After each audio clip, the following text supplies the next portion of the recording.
On board, ठीक। जहाँ पे भी पीसीएच आपको ऑन बोर्ड दिखे उनमें आपका जो रन होता है वो मॉसफेट बेसिस होता है, ठीक।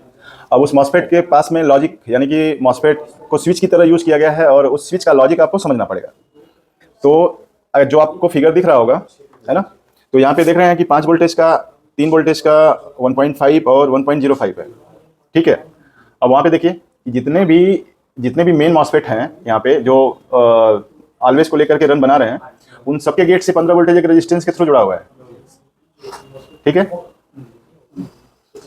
अब यहाँ पे क्या हो रहा है कि इन सबके जो गेट पर है यहाँ से 3 वोल्टेज दी जा रही है एलडीओ वाली, तो सारे मॉसफेट क्या होंगे, ऑन हो जाएंगे, जो ड्राइवर वाले हैं, है ना। अभी जैसे सारे मॉसफेट ऑन होंगे तो यहाँ पे क्या हो जाएगा, 0 वोल्टेज।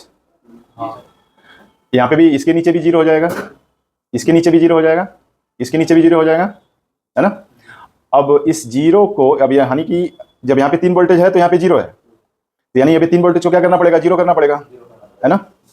अब ये 3 वोल्टेज को 0 करने के लिए जो मेन सिग्नल है आपका S3 का रन ऑन, जैसे ही यहाँ पे 3 वोल्टेज इस मॉसफेट को मिलेगी तो मॉसफेट ऑन होकर के क्या करेगा, ग्राउंड ऊपर लेके जाएगा, तो ये वोल्टेज क्या हो जाएगी, 0।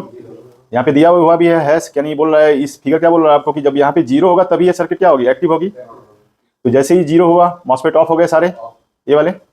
अब जब ये ऑफ होंगे तो यहाँ पे 15 वोल्टेज अब आसानी से इनके ऊपर चली जाएगी, है ना। तो ये मॉसफेट क्या होगा, अब जो 5 इधर है अब इधर ऑन होकर के 5 कर देगा, तो ये सारी वोल्टेज क्या हो जाएंगी, रन वाली। फिर आप देख रहे होंगे 6 पिन का है जो वहाँ पे स्विच की तरह लगा हुआ है, यहाँ पे ये।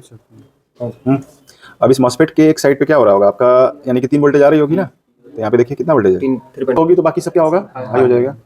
अब इसको लो करने के लिए अगर हम इसका पिन नंबर 1 और 6 को शॉर्ट करें तो यहाँ की वोल्टेज क्या होनी चाहिए, आउटपुट में आ जानी चाहिए, जैसे यहाँ पे अभी 0 है। तो अब हम एक ट्यूजर लेके आपको दिखा दें, 3 और 6 को शॉर्ट कर दिया, वोल्टेज आ गई, है ना, ठीक है।